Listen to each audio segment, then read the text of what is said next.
माधव कुंज बिहारी गोपीजन वल्लभ गिरिवर धारी।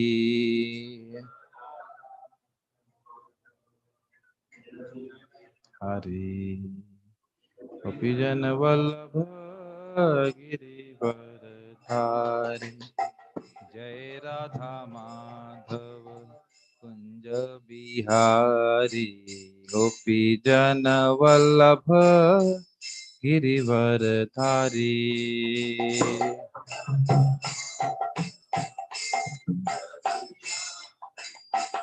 गोपीजन वल्लभ गिरिवर धारी यशोदानंदन ब्रज जन रंजन जमुना तीर वनचारी। यशोदानंदन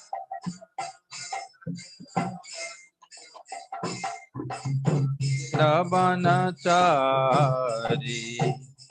जय राधा माधव कुंज बिहारी गोपीजन वल्लभ गिरिवर धारी।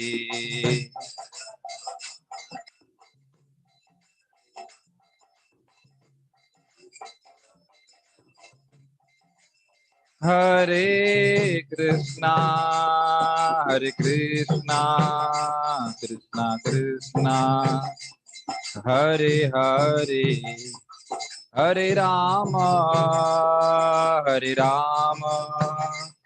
राम राम हरे हरे।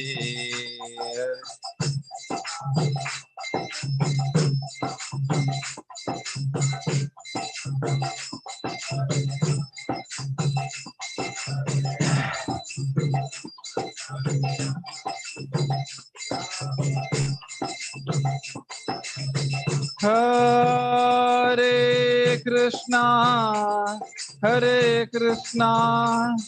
कृष्णा कृष्णा हरे हरे हरे राम राम राम हरे हरे।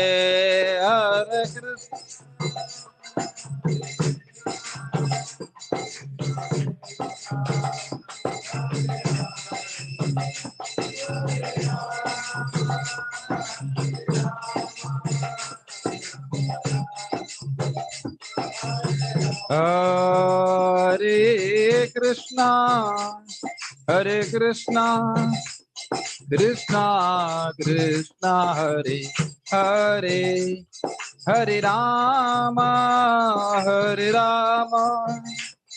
राम राम हरे हरे।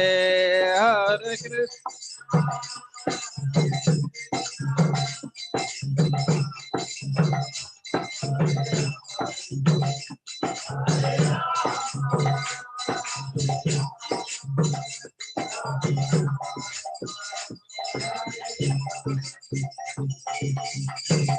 श्री हरि नाम संकीर्तन यज्ञ की जय। श्री प्रभुपाद की जय। ताय गौर प्रेमानंदे।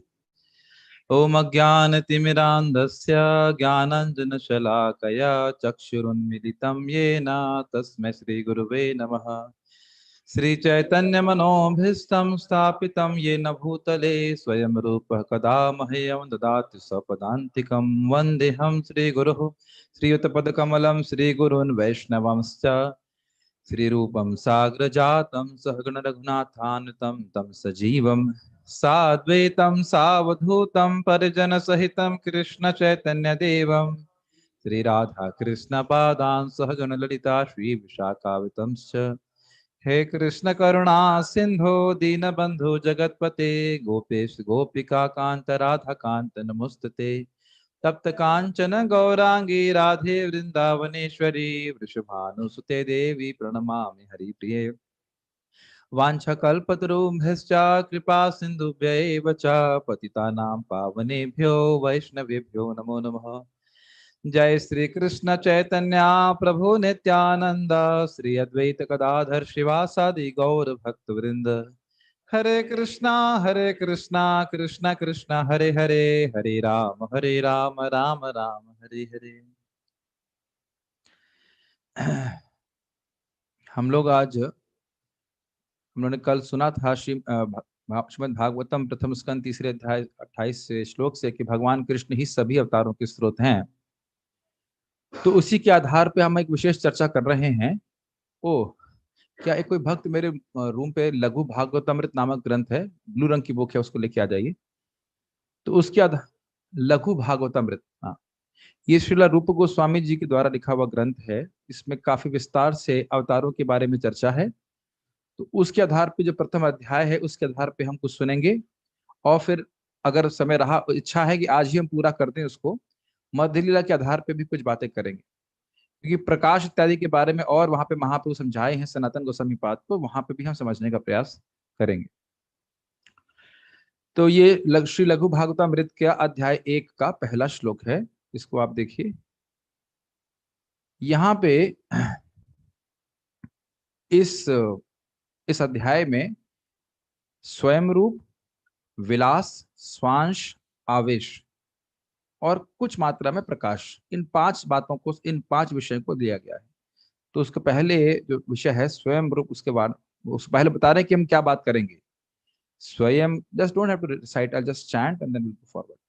स्वयं रूपस्तदा तद एकात्मा रूप आवेश नामक इति असौ त्रिविधम भाति प्रपंचातीत धामसु।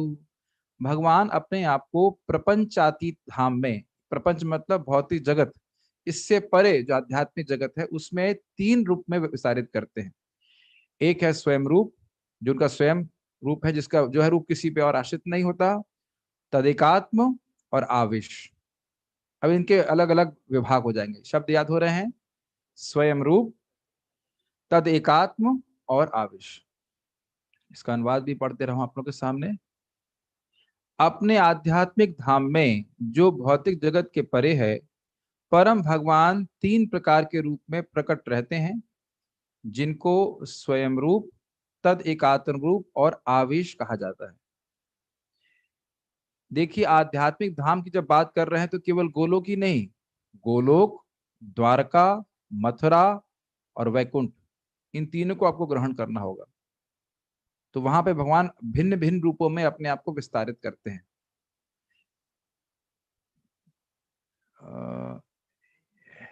इसमें पहले इसको पढ़ा लेता हूं, उसके बाद आप लोग को स्क्रीन शेयर करके फोटो से समझाने का प्रयास करेंगे, क्योंकि बीच में आगे पीछे करेंगे तो समझ में नहीं आएगा। अभी स्वयं रूप क्या होता है जरा देखिए। तत्र स्वयं रूपः अनन्यापेक्षी यद रूपम स्वयं रूपः स उच्यते। एक मिनट।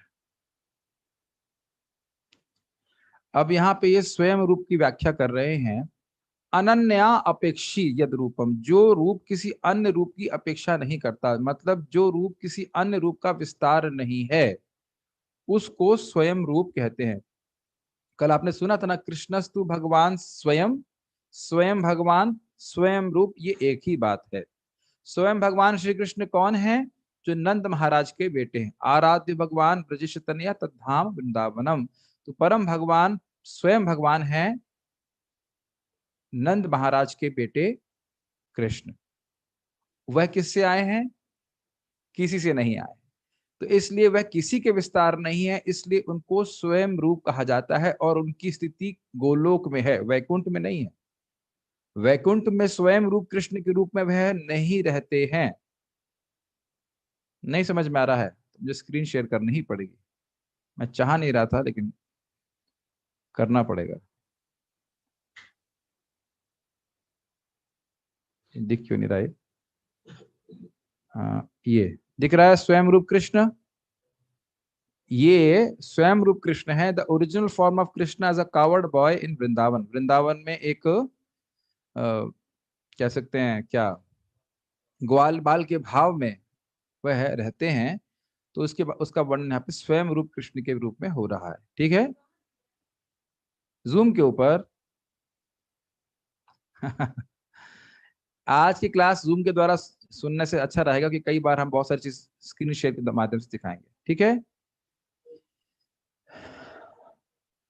स्वयं रूप मतलब अनन्यापेक्षी यद रूपम स्वयं रूपः स उच्यते। जो रूप अन्य किसी के द्वारा विस्तारित नहीं है उसको स्वयं रूप कहा जाता है। कठिनाई, गोलोक में रहने वाले भगवान श्री कृष्ण जो नंद महाराज के बेटे हैं उनको स्वयं रूप कहा जा रहा है। उनके परे कोई तत्व नहीं है। समझ में आ गया? तो इसका तो अनुवाद पढ़ने की जरूरत नहीं, फिर भी पढ़ता हूं। पहले स्वयं रूप, श्री रूप गोस्वामी जी की तरह एक ग्रंथ लिखा हुआ है, उसको समझा रहे हैं। जो रूप अन्य किसी रूप पर निर्भर नहीं करता है उसको स्वयं रूप या स्वयं प्रकाश कहते हैं। ठीक। अच्छा। यथा ब्रह्म संहितायाम ईश्वरः परमः कृष्ण सच्चिदानंद विग्रह अनादिरादिर्गोविंदः सर्व कारण कारणम। परम ईश्वर कौन है? भगवान कृष्ण। कैसा उनका स्वरूप है? सच्चिदानंद विग्रह स्वरूप।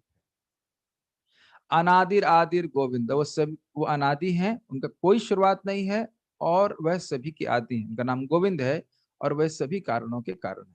तो ये स्वयं रूप कृष्ण की व्याख्या हो रही है। स्पष्ट समझ में आया? ओके। अब अथ तदेकात्म रूप। अब तद तद एकात्म रूप का वर्णन हो रहा है। यद रूपम तद अभेदेना स्वरूपेणा विराजते आकृत्यादिभिर अन्यादृक् स तद एकात्म रूपकः सविलास सविलास स्वांश इति धत्ते भेद द्वयम पुनः। अथ तद एकात्म रूप। अब तद एकात्म रूप, तद मतलब भगवान और एकात्म रूप मतलब वो भगवान के एकात्म रूप में, भगवान से अलग नहीं है, भगवान कृष्ण से अलग नहीं है, लेकिन कुछ भेद है। तो कह रहे हैं यद रूपम तद अभेदेना स्वरूपेण विराजते। वह भगवान के स्वरूप से अलग नहीं है, लेकिन फिर भी आकृति में थोड़ा सा भेद है। आकृति आदि भी का अर्थ हुआ आकृति एक्सेट्रा, फॉर्म एक्सेट्रा, मतलब आकृति और भाव में थोड़ा अंतर है। ये मैंने पहले भी समझाया था कि जो विस्तार होते हैं, जैसे कि भगवान कृष्ण से विस्तार हुए बलराम जी और बलराम जी से आगे विस्तार हुए हैं जो, उनको तदेकात्म रूप कहा जाता है। मैं अब इसको फोटो से दिखा रहा हूँ आपको। ये दिख रहा है फोटो वापस? फोटो नहीं दिख रहा होगा, हमें शेयर करना पड़ेगा स्क्रीन। थोड़ा थोड़ा दिख रहा होगा लेकिन पूरा दिखा देते हैं आपको। ये दिख रहा है अब अच्छे से? स्वयं रूप कृष्ण, उन्हीं को स्वयं प्रकाश कहते हैं। मतलब ये जो प्रकाश है भगवान के विस्तार हैं, किसी पे निर्भर नहीं करते, वो भगवान ही है, सीधे भगवान है, भगवान से बिल्कुल पूरी तरह से अभिन्न है। तो उसके दो भाग हो गए, प्राभव प्रकाश और वैभव प्रकाश। अभी इसकी व्याख्या नहीं कर रहे, थोड़ी देर बाद में करेंगे। तो भगवान के वैभव प्रकाश हैं बलराम जी, और बलराम जी से ही विस्तारित होते हैं तद एकात्म रूप, जिनका रूप और भाव थोड़ा अलग होता है। ग्रहण कर पा रहे हैं? बलराम जी से जो विस्तारित हो रहे हैं उनको तद एकात्म रूप कहा जा रहा है। भगवान कृष्ण से आए बलराम जी, और बलराम जी भगवान कृष्ण के वैभव प्रकाश हैं। इसकी व्याख्या मैं आगे करूंगा, लेकिन बलराम जी से आगे जो है तदेकात्म रूप हो रहा है। बलराम जी को तदेकात्म रूप नहीं कहा जा रहा है। और देखना होगा, थोड़ा ध्यान देंगे अगर आप इस फोटो को देखें तो बलराम जी कहाँ पे हैं? गोलोक में। गोलोक के दो भाग हो गए, गोकुल में और द्वारका मथुरा। ये दिख रहा है? अभी वो समझाऊंगा आगे। ये दिखाई पड़ रहा, पहले बस इतना समझिए कि बलराम जी कहाँ हैं।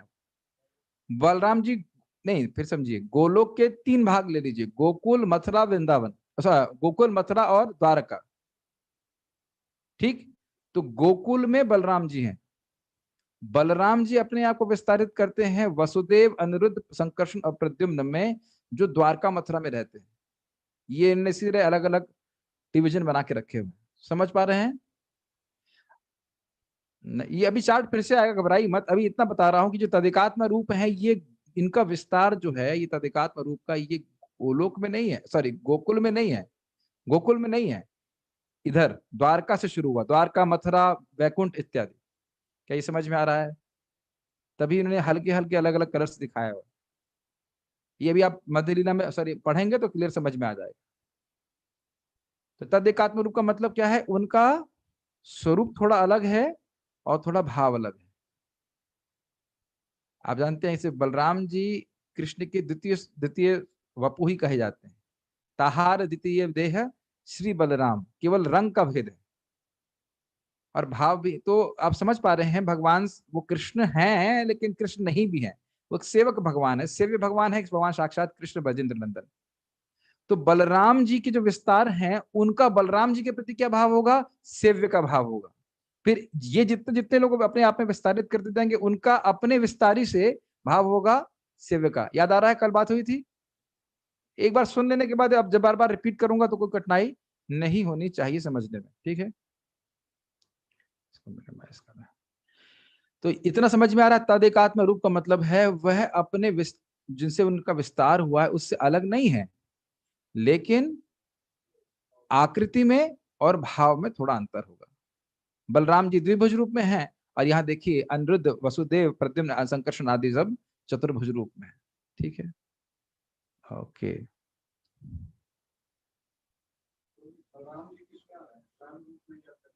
हाँ, स्वयं रूप में आ सकते हैं क्या? आप बताओ, क्या बलराम जी को आप स्वयं रूप में रखेंगे? आप बताओ, स्वयं रूप में रखेंगे? स्वयं रूप का क्या अर्थ समझाया गया था? जो न न न, न ये बताया था जो स्वयं गोलोक में रह रहे हैं, ये बताया था नहीं। जो रूप और किसी से द्वारा विस्तारित ना हो, तो भगवान कृष्ण जो नंद महाराज के बेटे हैं वही स्वयं रूप है। ठीक है, वही स्वयं रूप है, और कोई स्वयं रूप नहीं है। तो ये देखिएगा, तदेकात्म रूप का जो वर्णन हो रहा है ये वैकुंठ के विस्तारों का, वैकुंठ से मतलब द्वारका, मथुरा और वैकुंठ के विस्तारों के बारे में बात हो रही है। सतद एकात्म रूप कहा, उनको एकात्मक रूप कहा जाते हैं। अब उसमें भी सविलासा स्वांश इति धत्ते भेद द्वयम, पुनः पुनः इसमें एक तदेकात्म रूप में दो विभाग हो गए, विलास और स्वांश। अब उनके बारे में बताएंगे। अब तद एकात्म रूप आदि भगवान कृष्ण का वह रूप जिसका उनसे अभेद है, परंतु जिसमें आकृति आदि में भेद है, उसे तद एकात्म रूप कहते हैं। मतलब है वो स्वयं विष्णु ही, भगवान के समान ही शक्तिशाली हैं, लेकिन उनका रूप थोड़ा अलग होगा और उनका भाव थोड़ा सा अलग होगा। और उसके बारे में भी अभी हम जब मध्य लीला में पढ़ेंगे एकदम क्लियर समझ में आ जाएगा। जैसे छोटा सा एग्जाम्पल दें, भगवान कृष्ण गोकुल में क्या सोचते हैं, मैं गोप हूं। द्वारका में क्या सोचते हैं, मैं क्षत्रिय हूँ। समझ रहे हैं ना? जिस तरह से गोकुल में ड्रेस करते हैं वैसा द्वारका में ड्रेस नहीं करते, अलग होता है कि नहीं? समझ में आ रहा है? ठीक है, तो इस प्रकार से है। अच्छा, इसके दो प्रकार हैं। किसके दो प्रकार हैं? तद एकात्म रूप के दो प्रकार हो गए, विलास और स्वांश। अब इनका क्या क्या अर्थ है देखते हैं। तत्र विलास, विलास के बारे में बताएंगे। स्वरूपम अन्य कारम यत तस्य भाति विलासतः प्रायेनात्म समम शक्त्या सविलासो निगद्यते। जब भगवान अपनी अचिंत शक्ति के द्वारा भिन्न आकारों से युक्त अपने विविध रूपों प्रदर्शित करते हैं, तब ये रूप विलास विग्रह कहलाते हैं। मतलब देखिए, विलास जो है वह आकृति में थोड़ा अलग होगा, ठीक, और भाव में भी थोड़ा अलग होगा, लेकिन शक्ति में प्राय समान होगा। ये बात समझ में आ रही है? आपने तद एकात्म रूप की व्याख्या क्या सुनी थी? आकृति में थोड़ा भेद होगा, स्वरूप में भेद नहीं, वही स्वरूप है, विष्णु स्वरूप है। आकृति में थोड़ा भेद होगा और भाव में थोड़ा भेद होगा। अब एक और सूक्ष्म अंतर ये हो जाएगा कि जो विलास है वह अपने विस्तार करने वाले के प्राय उसी समान शक्ति को प्रदर्शित करते हैं, ऑलमोस्ट सेम शक्ति, इसलिए उनको विलास कहते हैं। और स्वांश जो है वो कम शक्ति प्रस्तुत करते हैं, इसलिए उनको स्वांश कहते हैं। It is in English, if you want you can read it. No, Prabhuji. I don't want to know about Krishna, Prabhuji. I want to remain in ignorance. I was born in ignorance. I'll remain in ignorance. Ignorance is my birthright, and I will have it. एक बात तो इसे समझ में आती है कि हम एक सामान्य व्यक्ति की पूजा नहीं कर रहे हैं। भगवान कृष्ण बड़े अद्भुत हैं। जब मैं इसकी तैयारी कर रहा था तभी मेरे हाथ पांव फूलने लग गए थे। मैंने कहा, ये क्या है? जितना पढ़ो तभी लगता है कि अरे तो और इतना गंभीर तत्व है, और गंभीर तत्व है। तो आपको विलास समझ में आ रहा है? भगवान वो भगवान विष्णु ही है, थोड़ा आकृति में भेद है। आप इतनी जल्दी कैसे आ गए? अभी तो क्लास समाप्ति नहीं हुई। स्वयं रूप की व्याख्या बताएंगे आप? वैसे क्लास में देर में आने वालों को डांटना ये गलत नहीं, कि महाराज जी डांटते हैं तो मैं भी डांट ही सकता हूँ, है कि नहीं? परंपरा में, जब परंपरा में ज्ञान दे सकते हैं तो परंपरा में डांट भी लगा सकते हैं। एक आदत बन जाती है, तो रोज बोलते ही हैं, वही बात बोलेंगे, कृष्ण भगवान है और क्या है कि नहीं। फिर नई बात तो बोलेंगे नहीं, कुछ नई बात बोले तो नया सुनने के लिए जाए। जबकि आप देखो रोज कितनी नई नई बातें हैं, एवरी वेरिएशन नहीं, एवरी डे डेविएशन बोला, पूरा अलग ही अलग ही डायरेक्शन नहीं, डेविएशन डायमेंशन खुल रहा है। फिर भी लेट आने का मतलब है कि जानना नहीं चाहते हैं, और कोई बात नहीं। खैर कोई बात नहीं, जो करना है करो। और ये तो इस क्लास को आप ऑडियो रिकॉर्डिंग से भी नहीं समझ पाओगे, ये ध्यान देना। ये वीडियो देख के ही समझ में आएगा, ऑडियो देख के कुछ समझ में नहीं आएगा। खैर जो भी है, कहानी नहीं सुना रहे हम, आगे बढ़ते हैं। विलास का बात समझ में आ गई, भगवान के ही स्वरूप है वो, कोई भेद नहीं है, लेकिन आकृति और भाव में भेद है, लेकिन भगवान के समान ही शक्ति प्रस्तुत कर रहे हैं। भगवान ही है, मतलब अपने जिनसे उनका विस्तार हुआ है उसी के समान ऑलमोस्ट शक्ति प्रस्तुत कर रहे हैं। ठीक है, आगे परम, उसके उदाहरण दे रहे हैं। परम व्योमनाथस्तु गोविंदस्य यथा स्मृतः, परम व्योमनाथस्य वासुदेवश्च यादृशा। उदाहरण के लिए शास्त्र परम व्योम के नाथ नारायण को भगवान गोविंद के विलास के रूप में वर्णित करते हैं, उसी प्रकार, और उसी प्रकार भगवान वासुदेव भी नारायण के विलास हैं। जरा अब आप फोटो से फोटो देखिएगा, मैं समझाने का प्रयास करता हूँ। ये देखिए, यहाँ पे आपको वैकुंठ में दिखाई पड़ रहे हैं, या इन इन सभी को देख लीजिए, सारे विलास हैं, वासुदेव, संकर्षण, प्रद्युम्न, अनिरुद्ध। ठीक है, और भगवान नारायण जो वैकुंठ में है, इनको भगवान गोविंद का विलास कहा जाता है। और इन भगवान नारायण के ही विलास हो गए वासुदेव, वो है, हाँ, तो ये भगवान नारायण के विलास हो गए, समझ में आया। गोविंद के विलास हैं ना भगवान नारायण, और भगवान नारायण के विलास हो गए वसुदेव। फॉर एग्जाम्पल, कुछ कठिनाई हो रही समझने में?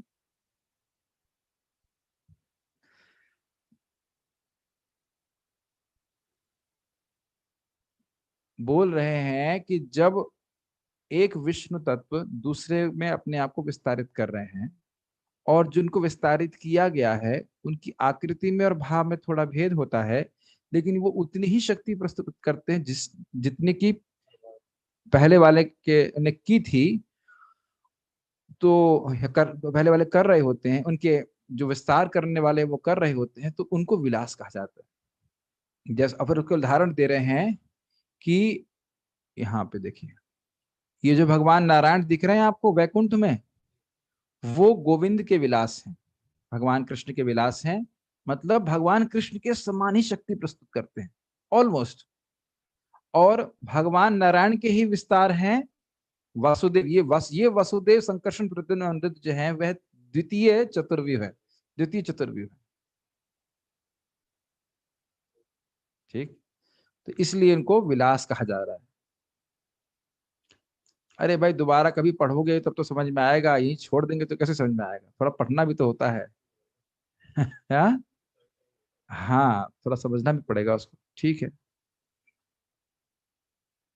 अच्छा, अब यहाँ पे स्वांशों के बारे में बोल रहे हैं। तादृशो न्यून शक्तिम यो व्यनक्ति स्वांश ईरितः, संकर्षणादिर मत्स्यादिर यथा तत्तत् स्वधामसु। जब कृष्ण का कोई रूप आदि रूप से अभिन्न होकर कम महत्वपूर्ण होता है तथा कम शक्ति दिखलाता है, तब वह स्वांश कहलाता है। ध्यान देना होगा कि उनके पास शक्ति तो पूर्ण होती है, लेकिन वो कम शक्ति प्रस्तुत कर रहे होते हैं, और कम शक्ति प्रस्तुत कर, विलास में वो भगवान के समान ही शक्ति प्रस्तुत कर रहे होते हैं, भगवान के समान ही माधुर्य का कारुण्य इत्यादि प्रस्तुत कर रहे होते हैं, लेकिन स्वांश में वो और कम कर रहे होते हैं। बहुत कम नहीं कह रहा हूं, थोड़ा और कम कर रहे होते हैं। अपने अपने धाम में निवास कर रहे भगवान के चतुर्व्यूह अवतारों को संकर्षण, वासुदेव, प्रद्युम्न तथा अनिरुद्ध से लेकर पुरुषावतार, लीलावतार, मनमंत्र अवतार एवं युगावतार स्वांश के उदाहरण हैं। ठीक है, मतलब थोड़ी, जब वो थोड़ी शक्ति कम प्रस्तुत करते तो उनको स्वांश कहते।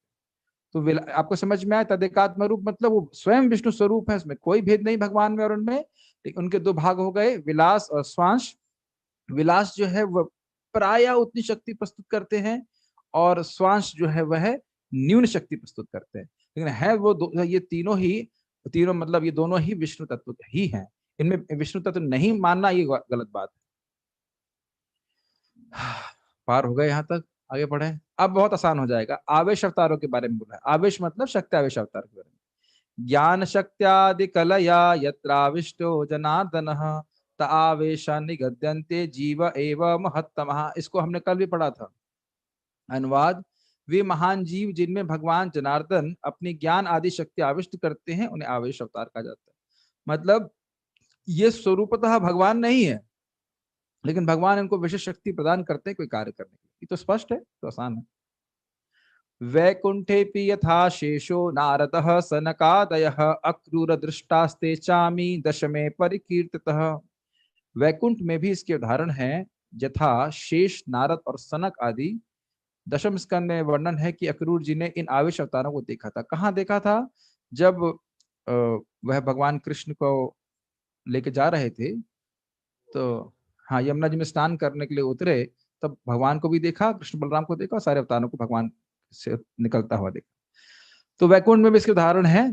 नारद जी अब जानते हैं जीवात्मा है, सनत कुमार जो है वो भी जीवात्मा है। भगवान ने उनको विशेष शक्ति दी है, किसी को ज्ञान शक्ति दी है, किसी को क्रिया शक्ति दी, इत्यादि इत्यादि। इसका वर्णन तो हमने कल किया था। आवेश अवतार समझ में आ रहा है? किसी जीव में जब भगवान कोई विशेष शक्ति देते हैं वो विशेष कार्य करने के लिए, तो उसको आवेश कहा जाता है, शक्ति आवेश अवतार। ये तो मुश्किल नहीं समझना। अब प्रकाश के बारे में बोल रहे हैं। प्रकाशस्तु न भेदेषु गण्यते साहिनो पृथक।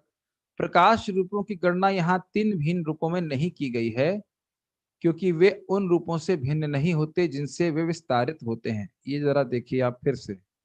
अब आप आ जाइए वापस गोकुल में। स्वयं रूप भगवान श्री कृष्ण कौन है? गोलोक विहारी, जिनका एक मिनट, स्क्रीन शेयर करना पड़ेगा। मैं सोचता हूँ स्क्रीन शेयर से पढ़ाना चाहिए भी पूरा। स्वयं रूप भगवान श्री कृष्ण हैं जो गोलोक में नित्य विहार करते हैं। उनका भाव क्या है? मैं गोप अभिमान, गोप हूं मैं। उनके स्वयं प्रकाश डायरेक्टली जो उनसे अपने आप वो उनसे विस्तारित होते हैं, उसमें दो भाग कर लीजिए, प्राभव प्रकाश और वैभव प्रकाश। बोलिए, वैभव प्रकाश। तो प्रकाश को तदेकात्म रूप इसलिए नहीं कहा गया क्योंकि वो पूरी तरह भगवान से अभिन्न ही है। वो भगवान, कोई अंतर ही नहीं है बस। अब देखिए, प्राभव प्रकाश के दो उदाहरण हैं। जैसे भगवान श्री कृष्ण रास लीला में हर गोपी के संग हो गए थे, कोई रूप में परिवर्तन था? कोई भाव में परिवर्तन था? नहीं। तो इसलिए उनको प्राभव प्रकाश कहा जा रहा है। रास लीला में जब भगवान ने अपने आप को विस्तारित किया, तो उनको प्राभव प्रकाश कहा जा रहा है। जितने भी विस्तारित स्वरूप थे वह कृष्ण, साक्षात कृष्ण ही थे, उसमें कोई अंतर नहीं था। क्या ये बात समझ में आई?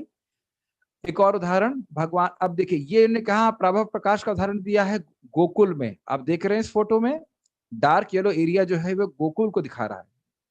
तो यहाँ पे प्रभव प्रकाश का उदाहरण जो है ये गोकुल की बात कर रहे हैं, ब्रज की बात कर रहे हैं। अब यही प्रभव प्रकाश जो है, अगर आपको दिख रहा हो, द्वारका मथुरा में भी होता है। मथुरा में तो नहीं हुआ, द्वारका में होता है। द्वारका में भगवान ने 16,108 रानियों के संग एक साथ रहते थे। तो वहां भी कृष्ण अपने आप को प्राभव प्रकाश के रूप में विस्तारित कर रहे हैं। प्राभव प्रकाश वैकुंठ में नहीं आ रहा है। आप देख सकते हैं कहीं भी वैकुंठ में नहीं आ रहा है। ये बात समझ में आ रहा है? प्राभव प्रकाश या तो ब्रज में, गोकुल में, या फिर द्वारका में हो रहा है। गोकुल में कहाँ हुआ? रास लीला के समय भगवान अपने आप को हर गोपी के संग हो गए, और द्वारका में हर रानी के संग। समझ में आया? और वैभव प्रकाश दो हैं, एक है बलराम जी और दूसरे देवकी कृष्ण जो मथुरा में है। आप देख रहे कितना सुंदर तरह से चार्ट बनाया गया है। अरे अपना फोन देखो, दूसरे का फोन कैसे देख? अच्छा ठीक है, लैपटॉप देख रहे हैं, ठीक है, ओके, सॉरी सॉरी, आपका डांट वापस ले लेता हूँ। मुझे लगा कुछ और देख रहे हैं। अच्छा, ये समझ में आ रहा है? बिना फोटो देखे इस कथा को आप ऑडियो में कुछ पढ़ने नहीं पड़ेगा। मैं कोई शाप नहीं दे रहा हूँ, लेकिन कुछ समझ में नहीं आएगा क्या बोल रहे हैं। प्रभव वैभव, इसीलिए हम चार्ट बना करके दिखा रहे हैं, समझाने का प्रयास कर रहे हैं। वैसे समझ में तो आ रहा होगा। ये सब आपको चैतन्य चरितामृत पढ़ाई जा रही है। अभी मैं चैतन्य चरितामृत खोलूंगा, उसी से सब पूरा देख देंगे, एकदम महाप्रभु ये सब बातें समझाए हैं। तो वैभव प्रकाश जो है उसके दो भेद हो गए। भेद या दो प्रकार हुए। एक जो मथुरा में आप जानते हो ना, भगवान देवकी के सामने चतुर्भुज रूप में प्रस्तुत हुए थे, तो वह भगवान कृष्ण के वैभव प्रकाश है। वो तदेकात्म रूप नहीं है। क्यों नहीं है? क्यों नहीं है? तदेकात्म रूप आप देख रहे हो बलराम जी से विस्तारित हो रहे हैं, ये देख रहे हैं फोटो में, लेकिन जो देवकी कृष्ण है वह सीधे भगवान कृष्ण से विस्तारित हो रहे हैं। अब अंतर समझ में आया? समझ में आ रहा है ना? आप देखोगे कि जो देवकी कृष्ण है वो चतुर्भुज रूप में दिखा रहे हैं, तो आप कहेंगे हाँ भाव में अंतर, सॉरी आकृति में अंतर हो गया, लेकिन भाव में अंतर नहीं हुआ। भाव क्या है? मैं कृष्ण हूं। क्या बात समझ में आ रही है या कुछ नहीं आ रही है? हम बार बार बोल रहे हैं कि जो तदिकात्म रूप होते हैं उनकी आकृति में अंतर होता है, और भाव क्या होता है? जिनसे वो विस्तारित हुए उनको वे स्वामी मानते हैं। ठीक। लेकिन जो देव की पुत्र हैं कृष्ण, वो सीधे स्वयं रूप कृष्ण से विस्तारित होते हैं, और उनको उनका वैभव प्रकाश कहा जा रहा है। यस, माइक पे पूछिए। भगवान वृंदावन में असुरों को मारते तो अरे वासुदेव हाँ, कृष्ण ठीक ठीक। एंड ये हाँ, हम कैसे अभी समझेंगे? कुछ मत समझिए, अभी आप पहले जो ये बोला जा रहा है उसको समझिए। प्रश्न देखिए, प्रश्न ठीक है, आपका प्रश्न सही है, लेकिन अभी अभी वो दिशा में, अलग दिशा में चला जाएगा। पहले ये समझ में आ रहा है कि भगवान कृष्ण से सीधे विस्तारित हो रहे हैं देवकी कृष्ण। मैं गलत बोल रहा हूँ, गलत इन सेंस, विस्तारित नहीं कह दीजिए उसको, वो अपने आप को प्रकाशित कर रहे हैं। प्रकाशित शब्द ज्यादा अच्छा रहेगा, विस्तारित नहीं करना चाहिए।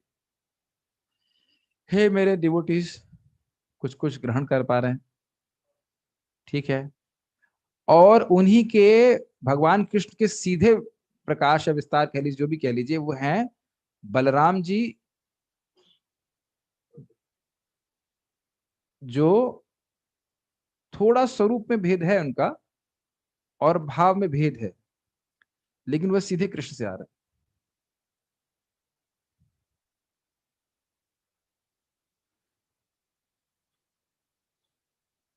चलिए मैं फिर से एक बार समझाने का प्रयास करता हूं। देखिए, वैभव प्रकाश में क्या डेफिनेशन लिखी है? His form differently manifested according to different emotional features. तो ये बात तदेकात्म रूप में और वैभव प्रकाश में कॉमन है, कोई दिक्कत? कोई दिक्कत नहीं। लेकिन ये जो वैभव प्रकाश है वह सीधे स्वयं प्रकाश, भगवान स्वयं रूप कृष्ण से प्रकाशित हो रहा है, ये अंतर आ रहा है। और तदिकात्म रूप जो है वो बलराम जी से आगे विस्तारित हो रहा है। अब समझ में आया अंतर?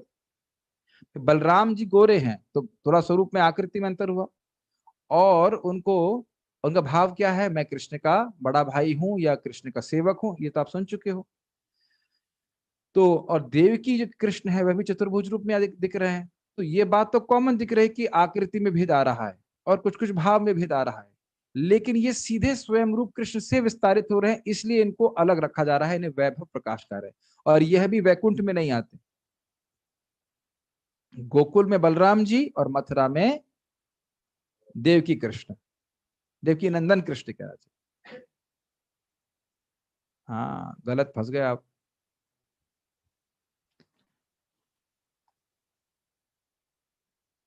अरे, अभी भी लोग सुन रहे हैं।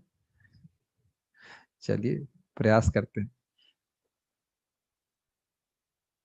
ओके, अब वह व्याख्या कर रहे हैं प्रकाश की। अनेकात्र प्रकटता रूपस्य कस्य एकदा सर्वथा तत्स्वरूप स प्रकाश इति इतीर्यते। कहने का अर्थ यह है कि जब भगवान एक ही समय में अपने को कई स्थानों पर प्रकट करते हैं और स्वरूप को सर्वथा वैसे ही रखते हैं, तो उनके विस्तारित रूपों को प्रकाश कहा जाता है। लेकिन ये प्रकाश कौन से वाले प्रकाश है? प्राभव प्रकाश। जैसे रासलीला में जो था वो प्राभव प्रकाश, और द्वारका में अपने आप को भगवान विस्तारित कर रहे हैं तो वह भी प्राभव प्रकाश। वैभव प्रकाश में थोड़ा सा अंतर आ जाएगा। द्वारवत्याम यथा कृष्ण प्रत्यक्षम प्रतिमंदिरम चित्रम वै तत्ते आदि प्रमाणे स्थिति। उदाहरण के लिए, द्वारका में कृष्ण एक साथ अपने सभी महलों में प्रकट थे। यह श्रीमद् भागवत के चित्रम बतैतत श्लोक से पुष्ट होता है। मतलब जब आप जानते हो नारद जी द्वारका में गए तो उन्हें देखा कि भगवान कृष्ण विभिन्न रानियों के संग 16,108 महलों में 16,108 स्वरूपों में विस्तारित किए हुए हैं अपने आप को, तो उनको बड़ा आश्चर्य हुआ। पर आप जानते हो, कथा तो आप जानते ही हैं, रुक्मिणी के यहाँ गए, रुक्मिणी के महल में गए तो भगवान कृष्ण कहते हैं आप आए हम गृहस्थों के हमारा उद्धार करने के लिए, उनके चरण धोए इत्यादि इत्यादि, क्या सेवा करें। नारद जी कुछ बोले नहीं, वहां चले गए। फिर दूसरे महल में गए तो फिर वो कृष्ण कह रहे नारद जी आप आ गए, बहुत अच्छी बात है। तो वहां भी भगवान लेकिन उसी रूप में विद्यमान है, अलग अलग कार्य कर रहे हैं, हम पहले बता चुके हैं आपको, अलग अलग महलों में अलग अलग समय है, अलग अलग कार्य करते हैं। और जब भगवान सुधर्मा सभा में आने वाले होते तो एक साथ बाहर आते हैं, सब एक साथ मिल जाते हैं, एक साथ मिल जाते हैं, आप जो भी कह लीजिए इसका अर्थ जो भी है। फिर कृष्ण सुधर्मा सभा में चले जाते हैं, और फिर सुधर्मा सभा में से आते हैं तो फिर अपने आप को अलग अलग विस्तारित कर लेते हैं, और रानी के घर में अलग अलग चले जाते हैं। तो ये कौन सब है, ये सब प्राभव प्रकाश है। भगवान एक ही साथ अपने आप को अलग अलग प्रकाशित किए हैं। प्रकाशित से ज्यादा अच्छा है, विस्तारित कहना उचित नहीं है। हे राम। क्वचित चतुर्भुजत्वेपि न त्यजेत कृष्ण रूपतम अतः प्रकाश एव स्यात् तस्यासु द्विभुजस्य च। कभी कभी अपने कृष्ण स्वरूप न त्यागते हुए भी कृष्ण चतुर्भुज रूप प्रस्तुत करते हैं, यह द्विभुज रूप का प्रकाश विग्रह होता है। जैसे कि आप देवकी के कृष्ण के रूप में भी देखेंगे, वो भले चतुर्भुज रूप में है, आकृति थोड़ा अलग अलग रहा है, लेकिन वो यही भाव है कि मैं कृष्ण ही हूं। एक बात ये। दूसरा रूप उदाहरण दिया जाता है, जब माता रुक्मणी से भगवान कृष्ण मजाक कर रहे थे, तो रुक्मणी जो है बेहोश हो गई। तो कि मैं उनको उनसे कहने लगे कि अरे तुमने मेरा गलत चुनाव कर लिया, तुमको शिशुपाल से शादी करनी चाहिए थी, तुमसे बहुत प्रेम करता था, तुम्हारा तो वो नौकर बन के रहता, मैं तो तुम्हारी योग्य नहीं हूँ। और उस समय तक क्या नाम था उनके बेटे का, प्रद्युम्न, प्रद्युम्न का जन्म भी हो चुका था। तो रुक्मिणी जो सुनी सोच सुनी इसको तो एकदम से वो घबरा गई, वो सोच रही थी कृष्ण मुझे त्याग देंगे, तो बेहोश हो गई। तो फिर उनको उठाए, तो जब वो भगवान कृष्ण उनको उठाते हैं तो चारों चार भुजा प्रस्तुत करके उनको उठा लेते हैं। तो वो कृष्ण अलग नहीं है, भले ही चतुर्भुज रूप दिख रहा है लेकिन उनसे अलग नहीं है, वो वह उठा लेते हैं ऐसे। फिर उठाते हैं, फिर रुक्मिणी जी विरोध में उनका उत्तर देती है कुछ इस प्रकार से। तो ये आप वहां पे भी उदाहरण आ रहा है कि भगवान ने वहां पे अपना प्रकाश स्वरूप प्रस्तुत किया। हे राम। आ रहा है, हाँ इतना बोल तो दीजिए कम से कम, अच्छा लगेगा। हाँ भाई। प्रपंचातीत धामत्वम एषाम शास्त्रे पृथक विधे पाद्मियोत्तर खंडादौ व्यक्तम एव विराजते। विभिन्न शास्त्र तथा यथा पद्म पुराण के उत्तर खंड के में विस्तार से यह वर्णन है कि भगवान के हर रूप का एक धाम है जो भौतिक जगत के परे होता है। कितने खुश है ना कि आप क्लास समाप्त हो गई। नहीं माय डियर डिवोटीज, अभी तो ट्रेलर है। अब आप लोगों को, अब हमको पूरा केवल स्क्रीन शेयर से पढ़ाएंगे। मध्य लीला अध्याय 20 श्लोक क्रमांक 166। अब मैं यहाँ पे आपको श्लोक नहीं दिखा सकता हूं, इसलिए आप लोगों को जूम के माध्यम से ही समझना होगा। आपके पास किताब है तो आप देखते रहिएगा। हम आपको अब स्क्रीन शेयर करके हम आपको स्क्रीन शेयर करके समझाएंगे ताकि आपको सुविधा हो समझने में।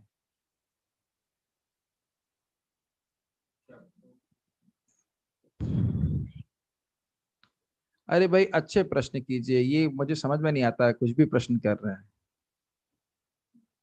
मैं फिर चैट ऑफ कर दूंगा, पहले सुनो तो सही फिर प्रश्न को। प्रश्न करना सेवा नहीं है कि बस प्रश्न करना ही है, कुछ भी प्रश्न कर रहे हैं। सुनिए तो सही पहले क्या बोला जा रहा है। खैर कोई बात नहीं, डांटेंगे नहीं, डांटेंगे नहीं, भगवान के बारे में बोल रहे हैं। कहाँ आ गया मैं, एक मिनट, ये शेयर करना है ओके। चैप्टर नंबर 20 श्लोक क्रमांक 166 मध्य लीला। स्वयं रूप स्वयं प्रकाश दुई रूपे स्फूर्ति, स्वयं रूपे एक कृष्ण ब्रजे गोप मूर्ति। तो यहाँ पे आप स्वयं रूप कृष्ण का फोटो देख पा रहे हो। तो यहाँ पे भगवान का आदि रूप स्वयं रूप दो रूपों में प्रदर्शित होता है, स्वयं रूप तथा स्वयं प्रकाश। अपने आदि स्वयं रूप में कृष्ण वृंदावन में ग्वाल बाल के रूप में देखे जाते हैं। ये समझ में आ रहा है आपको? स्वयं रूप जो भगवान कृष्ण का है, भगवान कृष्ण का आदि रूप जो ग्वाल बाल के रूप में गोलोक गोकुल वृंदावन में रहता है। क्योंकि गोलोक वृंदावन की बात करें टेक्निकली तो उसके तीन भाग हो गए, गोकुल वृंदावन, मथुरा और द्वारका। तो गोकुल वृंदावन में जो भगवान कृष्ण रहते हैं उनको स्वयं रूप कृष्ण कहते हैं, जिनको जिनका किसी और से किसी और भगवत स्वरूप से विस्तार नहीं हुआ है, इसलिए इनको स्वयं रूप कहते हैं। तो रिवीजन हो गया, समझ में आया? ये कौन बोल रहे हैं? सब चैतन्य महाप्रभु के वक्तव्य है। प्राभव वैभव रूपे, और हाँ एक मिनट, ये तो हो गया इनका स्वयं रूप, और उसके बाद ये अपने आप को स्वयं प्रकाशित, सीधे जो उनसे अपने आप को दो रूप में प्रकाशित करते हैं वह बोल रहे हैं। ये कहाँ करते हैं? गोकुल में ही प्रकाशित करते हैं, गोकुल मथुरा में प्रकाशित करते हैं। ठीक है। प्राभव वैभव रूपे द्विविध प्रकाशे एक वपु बहुरच रूप हैलरासे। अपने आदि रूप में कृष्ण प्राभव तथा वैभव इन दो स्वरूपों में प्रकट होते हैं। आप देखते रहिए चार्ट को। वे अपने एक आदि रूप को अनेक रूपों में विस्तार कर लेते हैं, जैसा कि उन्होंने रासलीला नृत्य के अवसर पर किया। ये समझ में आ रहा है? प्राभव प्रकाश का अर्थ क्या हुआ? भगवान कृष्ण अपने आप को अनेक रूपों में विस्तारित कर लेते हैं, और वो सभी कृष्ण हैं, न भाव का अंतर और न रूप का अंतर। तो ये हो गया प्राभव प्रकाश। ठीक, केवल चार्ट देखते रहेंगे सबको समझ में आ जाएगा। ठीक है। महिषी विवाहे हैला बहुविधम मूर्ति प्राभव प्रकाश ए शास्त्र पर सिद्धि। जब भगवान ने द्वारका में 16,108 पत्नियों से विवाह किया, तब उन्होंने अपने आप का अनेक रूपों में विस्तार किया। वे विस्तार तथा रास नृत्य के अवसर पर हुए विस्तार शास्त्रों के निर्देशानुसार प्राभव प्रकाश कहलाते हैं। ग्रहण कर पा रहे हैं चार्ट के अनुसार? प्राभव प्रकाश के दो आपको कहाँ दिख रहे हैं? आपके बाएं तरफ दिख रहे हैं इस चार्ट में, आपके बाएं तरफ दिख रहा है ना? एक हो गया गोकुल में जब भगवान रासलीला में अपने आप को विस्तारित किए, और एक हो गया द्वारका में जब भगवान ने 16,108 रानियों से शादी करी। ये दोनों प्राभव प्रकाश क्यों है समझ में आ रहा है? भगवान कृष्ण सीधे विस्तारित करते हैं, ये वैकुंठ के होने वाले, वैकुंठ में होने वाले विस्तार नहीं है, बस द्वारका तक होने वाले विस्तार है। क्या नींद आ रही है? तो मेरे ख्याल से अगर चार्ट देख के समझ रहे होंगे तो कठिन नहीं होना चाहिए। सौभाग्यार्दि प्राय से काय व्यूहुनाए काया व्यूहु हैला नारदेर विस्मय न होए। भगवान कृष्ण की ये प्राभव प्रकाश सौभरी मुनि के विस्तारों जैसे नहीं है। यदि ऐसा होता तो नारद उन्हें देखकर विस्मित न हुए होते। तो ये बात क्या कह रहे हैं? सौभरी मुनि यही पास के ही थे, और उनकी शादी 50 स्त्रियों से हुई थी, तो वहां भी अपने आप को विस्तारित किए थे। लेकिन यहाँ पे जो प्राभव प्रकाश की बात यह है कि यह उनके काया के व्यू, काया के विस्तार नहीं थे, उनके शरीर के विस्तार नहीं थे, वो स्वयं श्री कृष्ण थे। बड़ा सुंदर बात है, बहुत सुंदर बात है, स्वयं श्री कृष्ण थे। स्वयं श्री कृष्ण एक ही समय में सभी रानियों के साथ हैं द्वारका में, या सभी गोपियों के साथ हैं रासलीला में, कोई भेद नहीं है। देखिए, अगर आप कहो कि पूरी तरह समझ में नहीं आ रहा तो कौन से आश्चर्य की बात है, बुद्धि से तो ना भगवान समझ में आते हैं। जो शास्त्र में लिखा है उतनी बात तो समझने का प्रयास करो। ऐसा तो ना मैं आप लोग पे हंस रहा हूँ कि मुझे सब कुछ समझ में आ रहा है, ऐसा तो ना कि सब कुछ समझ में आता है। कल महाराज बोल रहे थे सब कुछ किसी को समझ में नहीं आता है, कुछ कुछ समझ में आता है तो भी बहुत अच्छी बात। ठीक है, चार्ट से समझ में आ रहा है ना? ठीक, ओके। उसके बाद वह है भागवत का श्लोक कोट करते हैं। चित्रम बतैत देकेना वपुषा युग पथक पृथक ग्रहेषु दुष्ट ग्रहेषु द्विअष्ट साहस्त्रम स्त्रिय एक उदाहवहत। यह विचित्र बात है कि अद्वै कृष्ण ने 16,000 रानियों से विवाह करने के लिए उन्हीं के घरों में अपना विस्तार एक जैसे 16,000 रूपों में कर लिया, और सारे सब के सब कृष्ण थे। ठीक है। सेव पुसेयाकृति पृथक यदि भासे भावावेश भेद नाम वैभव प्रकाशे। यदि एक रूप या शरीर विभिन्न भावों के अनुसार भिन्न भिन्न प्रकट हो तो यह वैभव प्रकाश कहलाता है। वही भगवान हैं लेकिन विभिन्न भावों को प्रकट कर रहे हैं। उदाहरण क्या दे रहे हैं?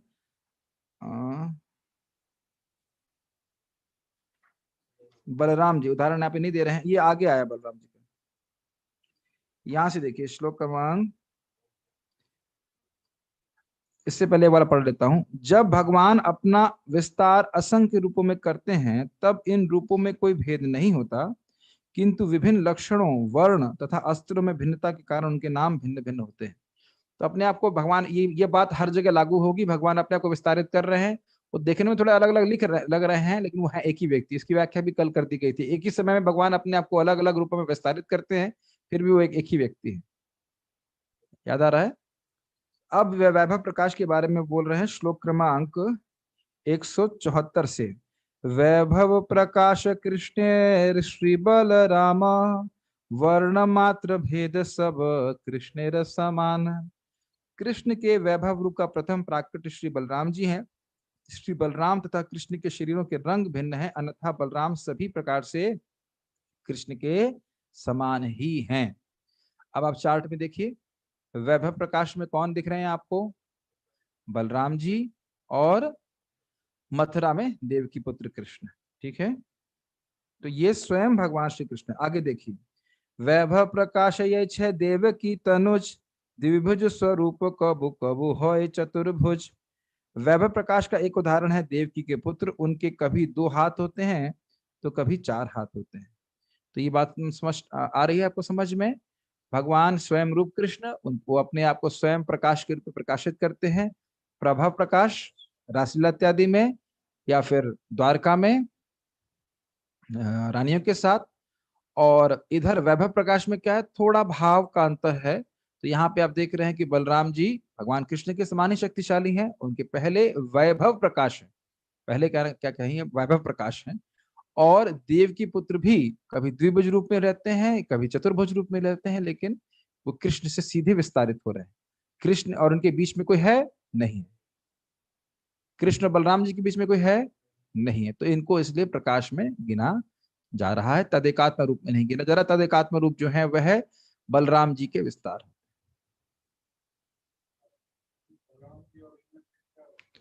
किन में और बलराम जी में? देवकी के पुत्र और बलराम जी में क्या भेद है? बलराम जी भगवान कृष्ण को अपना शिव मानते हैं, लेकिन देवकी पुत्र स्वयं कृष्ण है, तभी तो वो बाद में द्विभुज रूप में प्रस्तुत हो गए।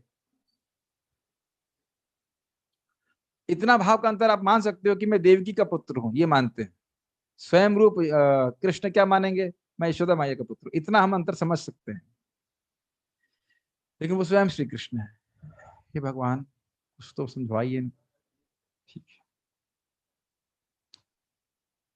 जब भगवान ये काले द्विभुज नाम वैभव प्रकाश, चतुर्भुज होइल नाम प्राभव प्रकाश। जब अब थोड़ा कंफ्यूजन हो रहा है, जब भगवान द्विभुज रहते हैं तो वे वैभव प्रकाश कहलाते हैं, और जब वे चतुर्भुज होते हैं तो प्रभव प्रकाश कहलाते हैं। आप कहेंगे अरे, अभी तो आपने कहा कि देवकी ने जो पुत्र कृष्ण है वो चतुर्भुज हैं, वो तो फिर वैभव प्रकाश में क्यों डाल रहे हैं? तो कुछ मुझे भी यहाँ पे क्लियर नहीं हो रहा है। यहाँ मुझे समझ में नहीं आ रहा, क्यों कह रहे हैं प्राभव प्रकाश और वैभव प्रकाश समझ में आ रहा है। लेकिन एक दिक्कत ये है कि देवकी पुत्र कृष्ण है, वो कभी द्विभुज होते हैं तो कभी चतुर्भुज होते हैं, और अभी पहले बोला गया कि वे वैभव प्रकाश है। तो ये थोड़ा सा कठिन हो रहा है समझने में। तो इसको हम आगे, इसको तो यहीं पे अभी रख देते हैं, आगे समझते हैं। क्योंकि देखिए, अभी बोला गया कि रासलीला में प्राभव प्रकाश है, और वहां तो भगवान चतुर्भुज रूप में नहीं है।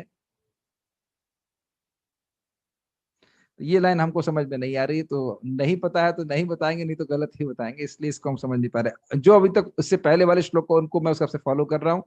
भगवान की कृपा से अगर और कुछ जानकारी प्राप्त हुई तो जरूर आपको समझाएंगे। ओके।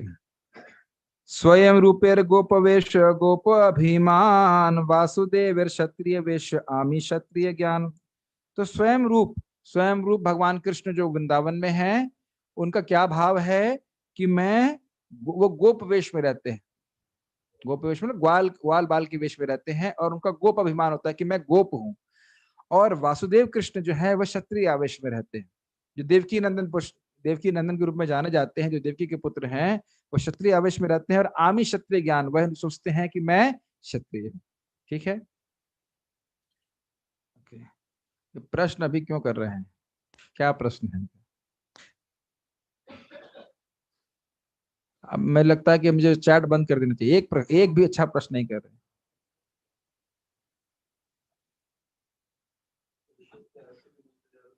अभी पहले सुन तो लीजिए, प्रश्न करना का कोई पैसा मिलता है क्या? प्रश्न मत कीजिए, पहले आप पहले सुन लीजिए एक बार पूरा सुनेंगे तब फिर आगे कुछ आप प्रश्न कर पाएंगे। करते रहो प्रश्न, को देखूंगा नहीं प्रश्न अभी।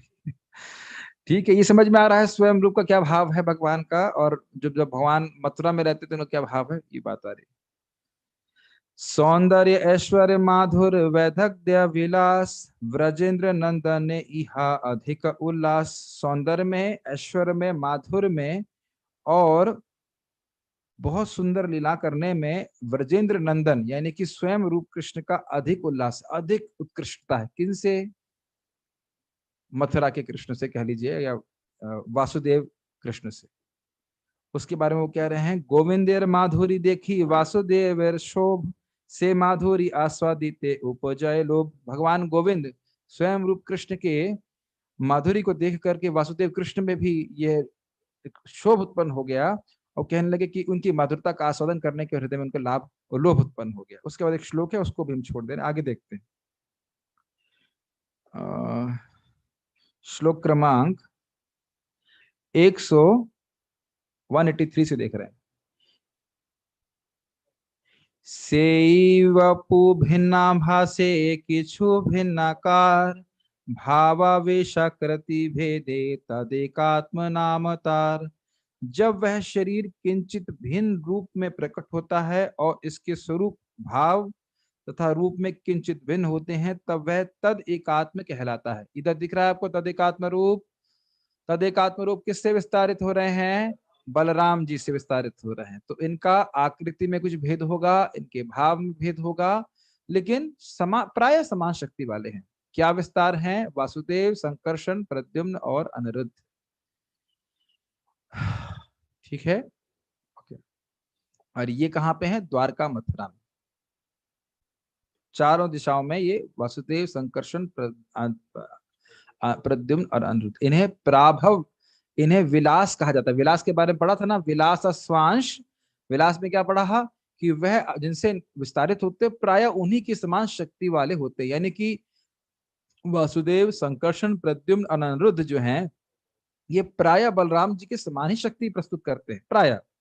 और इनको प्रथम चतुर्व्यूह कहा जाता है, यानी कि पहले भगवान बलराम जी के पहले विस्तार, वासुदेव, संकर्षण, प्रद्युम्न और अनिरुद्ध, यह प्रथम विस्तार ग्रहण कर रहे हैं। इन्हें प्रथम चतुर्व्यूह कहा जाता है, और यही आगे जाके जितने भी विष्णु स्वरूप हैं उनके स्रोत हैं। और इनको प्राभव विलास भी यहाँ पे कहा गया है। विलास, प्राभव विलास मतलब अब ये प्राभव विलास केवल इन्हीं को कहा जा रहा है। किनको? ये जो द्वारका मथुरा में चतुर्व्यूह हैं, मूल चतुर्व्यूह हैं, इनको ही प्राभव विलास कहा जा रहा है। इसके बाद जितने हैं उनको वैभव विलास कहा जा रहा है। फोटो में भी आप देख सकते हो, दिख पा रहा है? वासुदेव, अनिरुद्ध, संकर्षण, प्रद्युम्न, ये जो पहले चतुर्व्यूह हैं, इनको प्राभव विलास कहा जा रहा है। किसका विलास? भगवान बलराम जी का। सबके पास है ना इसके फोटो? ठीक। तदेकात्म रूप के, हाँ, तदेकात्म रूपे विलास स्वांश द्वयी भेद, विलास स्वांशेर भेद विविध विभेद। तदेकात्म रूप में के विलास और स्वांश दो भेद होते हैं, अभी पढ़ाया था ना, स्वयं रूप, फिर तदेकात्म रूप और विलास और स्वांश। तो तद एकात्म रूप के दो भेद हुए, विलास और स्वांश। और विलास और श्वास में बहुत सारे भेद हो जाते हैं, बहुत सारे भेद हो जाते हैं बोल रहे हैं। उसमें यहीं पे इस श्लोक के तात्पर्य में प्रभुपाद जी लघु भागवतामृत के ही इन श्लोकों की चर्चा करे हैं जो हम लोग पढ़े थे। ठीक है। प्राभव वैभव भेदे विलास द्विधाकार, विलासेर विलास भेद अनंत प्रकार। पुनः विलास रूपों को दो श्रेणियों में बांटा गया, प्राभव तथा वैभव। इन रूपों के विलासों के भी असंख्य भेद हैं। अब आप यहाँ पे फोटो में देख पा रहे हो, जो हल्का सा लाइटर येलो है, जहां मथुरा लिखा है, उस पट्टी को देखिए, मथुरा द्वारका वाली पट्टी को देखेंगे तो आप देखेंगे तद एकात्म रूप हैं बलराम जी के विस्तार।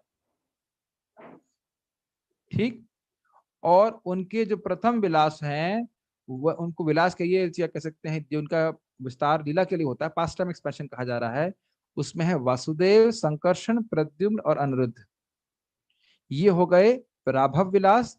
और आप देख रहे हैं कि इन्हीं में से संकर्षण है, संकर्षण दिख रहे हैं आपको, इन्हीं को ये आगे अपने आप को विस्तारित कर रहे हैं द्वितीय चतुर्व्यूह में। उनको वैभव विलास कहा जा रहा है, भगवान नारायण को और वासुदेव संकर्षण प्रद्युम्न अनिरुद्ध को वैभव विलास कहा जा रहा है। इससे अधिक डेफिनेशन कुछ दी नहीं जा रही है। अभी तक मैं चैतन्य चरितामृत में इससे अधिक डेफिनेशन नहीं समझ पाया हूं। लिखा भी नहीं है कि वैभव विलास और प्राभव विलास इनको क्यों कहा जा रहा है। तो मैं व्याख्या नहीं कर सकता, लेकिन जो है यहाँ पे वह उसके हिसाब से आपको बताने का प्रयास कर रहा हूं। तो प्राभव विलास कौन है? आदि चतुर्व्यूह, जो सीधे बलराम जी से विस्तारित होते हैं, वसुदेव, प्रद्युम्न, अनिरुद्ध और संकर्षण। संकर्षण आगे जाके अपने आप को विस्तारित करते हैं वैभव विलास के रूप में। ठीक है। मुख्य प्राभव विलास वासुदेव संकर्षण प्रद्युम्न अनिरुद्ध मुख्य चारी जन। तो यहाँ पे एकदम स्पष्ट रूप से लिखा गया है प्राभव विलास कौन से हैं। जो आदि चतुर्व्यूह है, वासुदेव, संकर्षण, अनिरुद्ध, प्रद्युम्न, उसको प्राभव विलास कहते हैं। ठीक। व्रज गोप भाव रामेर पूरे क्षत्रिय भावन वर्ण वेश भेदे ताते विलास तारा नाम। कृष्ण के आदि रूप जैसे ही रूप वाले बलराम वृंदावन में एक ग्वाल बाल हैं, और वे अपने आप को द्वारका के क्षत्रिय वंश के एक सदस्य भी मानते हैं। इस तरह उनका रंग तथा वेश भिन्न है और वे कृष्ण के लीला रूप कहलाते हैं, कृष्ण के विलास कहला जाते हैं। तो ये बात यहाँ पे बोली जा रही है। आगे हम पढ़ते हैं इसके बारे में। इस चार्ट में कुछ नहीं क्लियरली समझाया जा रहा है, तो इस बारे में मैं कुछ नहीं कहूंगा। आगे बढ़ते हैं। वैभव प्रकाश और प्रभाव विलासे एक ए मूर्ति बलदेव भाव भेद भासे। श्री बलराम कृष्ण के वैभव प्रकाश रूप हैं। वे वासुदेव, संकर्षण, प्रद्युम्न और अनिरुद्ध के मूल चतुर्व्यूह में भी प्रकट होते हैं। ये भिन्न भावों वाले प्राभव विलास विस्तार हैं।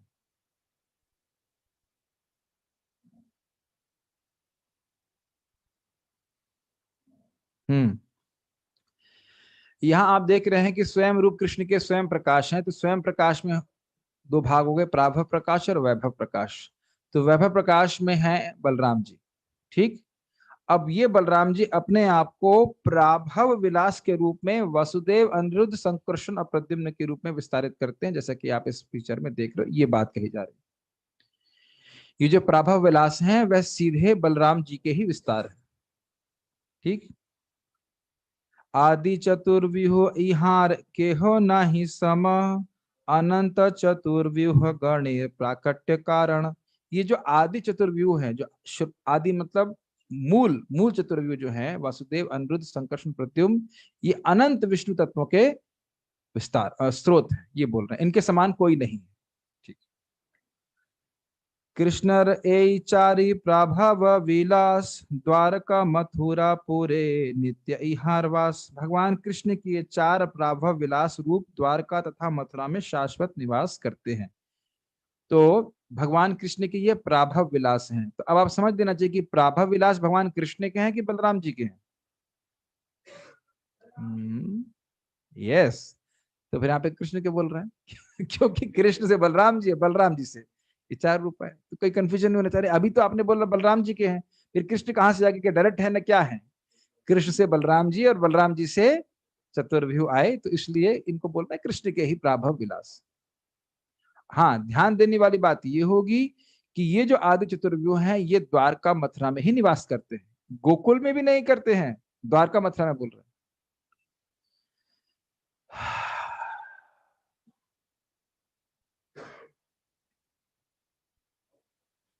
ठीक। एक चारी हैते 26 मूर्ति प्रकाश अस्त्र भेदे नाम भेद वैभव विलास। एक मूल चतुर्व्यूह से 24 रूप प्रकट होते हैं। वे अपने चारों हाथों में धारण किए जाने वाले अस्त्रों की स्थिति के अनुसार भिन्न होते हैं। ये वैभव विलास कहलाते हैं। ये दिख रहा है आपको, जो हम यहाँ इस चार्ट के अनुसार समझ रहे हैं। संकर्षण दिख रहे हैं, संकर्षण भगवान के आगे एक एरो है। ये संकर्षण किनके प्रभाव विलास हैं? बलराम जी के। अब इनके वैभव विलास हैं दूसरे चतुर्व्यूह वासुदेव, संकर्षण, प्रद्युम्न और अनिरुद्ध। दिख रहा है आपको? और ये कहां पे हैं? वैकुंठ में। जो प्राभव विलास वाले संकर्षण है वो कहाँ हैं? द्वारका मथुरा में। और इन संकर्षण से जो भगवान नारायण आए, और जो ये दूसरे चतुर्व्यूह दिख रहे हैं, वसुदेव, संकर्षण, प्रद्युम्न, अनिरुद्ध, ये कहाँ पे हैं? वैकुंठ में। दूसरे चतुर्व्यूह कहाँ रहते हैं? वैकुंठ में। कौन से चतुर्व्यूह रहते हैं? दूसरे चतुर्व्यूह, जिनको वैभव विलास भी कहा जाता है। हाँ जी, नाम एक ही। ठीक है, मुझसे कोई गलती हो तो चतुर्व्यूह मुझे क्षमा कीजिएगा। जितना मुझे समझ में आ रहा है भगवान, उतना मैं बताने का प्रयास कर रहा हूँ। ठीक है, आप इनको भी देख सकते हो कि ये जो द्वितीय चतुर्व्यूह हैं, यह भी अपने आप को विस्तार कर रहे हैं। दिख रहा है आपको? वासुदेव जी कैसे कर रहे हैं? केशव, नारायण, माधव, अधोक्षज और पुरुषोत्तम। कितने हो गए? 1 2 3 4 5। ठीक, यहाँ लिखा ना 24 रूप में प्रकट होते, तो समझिए इसको। संकर्षण भगवान जो द्वितीय चतुर्व्यूह में क्या है, वो कैसे विस्तारित कर रहे हैं? गोविंद, विष्णु, मधुसूदन, उपेंद्र, अच्युत, 5। प्रद्युम्न कैसे विस्तारित कर रहे हैं? त्रिविक्रम, वामन, श्रीधर, नरसिंह और जनार्दन, 5। अनिरुद्ध, ऋषिकेश, पद्मनाभ, दामोदर, हरि और कृष्ण। ये कृष्ण स्वयं रूप कृष्ण नहीं है, ये विष्णु मूर्ति कृष्ण है। कितने गिनिए? 1 2 3 4 करके टोटल 24। 4 मूल, 4 जो है वे द्वितीय चतुर्व्यूह हो गए, और हर हर विष्णु स्वरूप से हर 5 5 विस्तारित हो गए, तो हो गए टोटल 24। ये बोल रहे हैं। कैसे इनको नाम रखा जाता है? इनमें थोड़ा अस्त्र का भेद होता है, किस तरह से उनके अस्त्र अरेंज किए जाते हैं। 4 का परम्यूटेशन कितना आता है? 24 आता है। 4p4 कितना होता है? 24 ही होता है शायद। तो मतलब भगवान के 4 हाथ हैं और 4 अस्त्र हैं, तो उनके 4 कॉम्बिनेशन रख सकते, 4 परम्यूटेशन रख सकते हैं। तो उसके अनुसार परम्यूटेशन, समझते हो नहीं समझते? भूल गए? भूल गया? 4c4 24 होता है कि 4p4 24 होता है?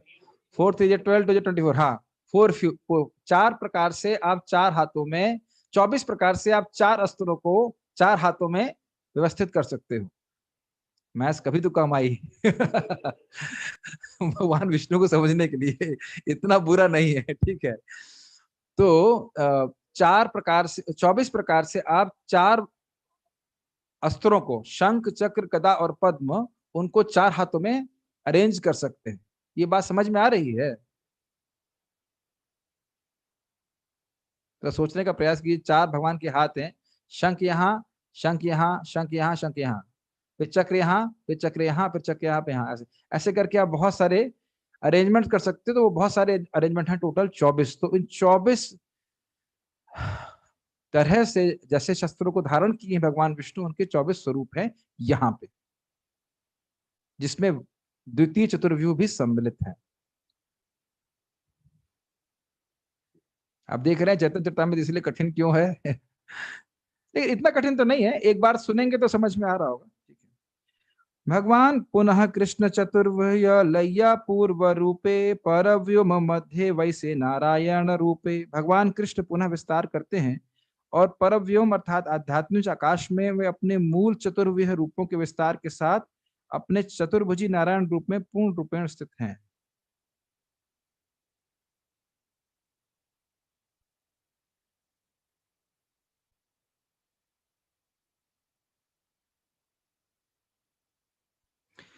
तो जो अभी मुझे यहाँ पे समझ में आ रहा है, जो मुझे अभी तक समझ में आ रहा है, जैसा ये एरो दिखा रहा है, संकर्षण भगवान नारायण के रूप में है, और वही नारायण अपने आप को 4 द्वितीय चतुर्भुज के रूप में विस्तारित कर रहे हैं। ये मेरी अंडरस्टैंडिंग है अभी तक। और अभी मैं और रिसर्च करूंगा, कुछ और अलग अंडरस्टैंडिंग को तो बता देंगे। इतना बोल रहा हूँ कि ये मेरी समझावट है। भगवान कृष्ण अपने आप को पुनः विस्तारित करते हैं, जो इसका अंडरस्टैंडिंग मैं समझ रहा हूँ, तो यह है कि संकर्षण भगवान जो दिख रहे हैं, यही अपने आप को वैभव विलास के रूप में भगवान नारायण के रूप में प्रस्तुत करते हैं।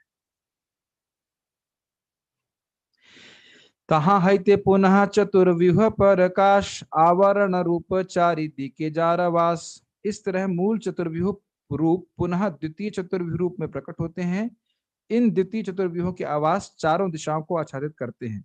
ये दिख रहे हैं आपको, ये जो आदि चतुर्व्यूह थे, वासुदेव, संकर्षण, अनिरुद्ध और प्रद्युम्न, उसमें से संकर्षण भगवान ने अपने आप को द्वितीय चतुर्व्यूह में विस्तारित किया।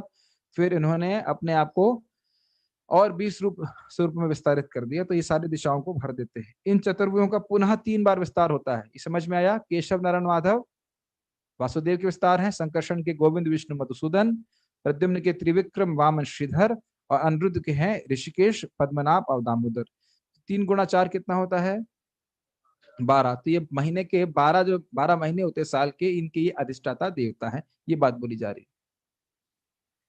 इन चतुर्व्यूहों का पुनः 3 बार विस्तार होता है, जिनमें केशव आदि आते हैं। दिख रहे हैं केशव नारायण माधव, और यह विलास रूपों की पूर्ति है।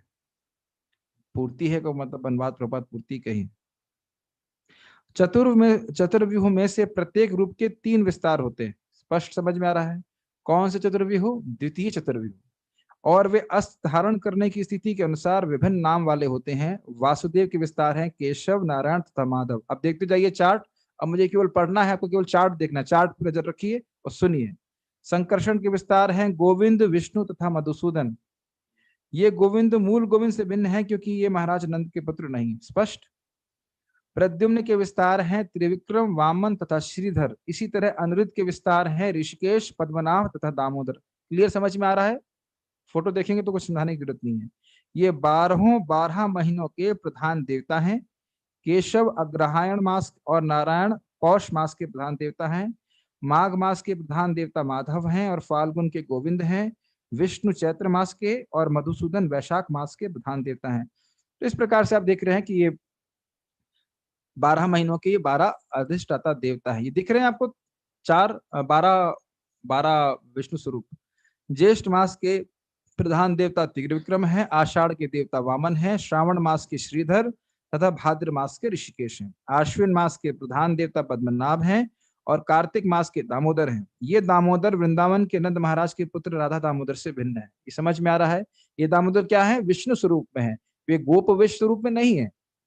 जैसे कि कृष्ण गोकुल में रहते हैं, वह भी दामोदर के नाम से जाने जाते हैं, लेकिन वह दामोदर अलग है, वह गोप रूप में है। यहाँ पे किस रूप में है? वो विष्णु स्वरूप में। शरीर के 12 स्थानों पर तिलक लगाते समय विष्णु के इन 12 नामों वाले मंत्रों का उच्चारण करना होता है। नित्य पूजा के बाद जल से आचमन करते समय इन नामों का उच्चारण करते हुए शरीर के प्रत्येक अंग का स्पर्श करना चाहिए। तो ये इंपॉर्टेंट बात है, सामने आ रहा है तो बोल दे रहे हैं। जब हम लोग तिलक लगाते, ओम केशवाय नमः, ओम नारायणाय नमः, ओम माधवाय नमः, ओम गोविंदाय नमः, ओम विष्णवे नमः, ओम वामनाय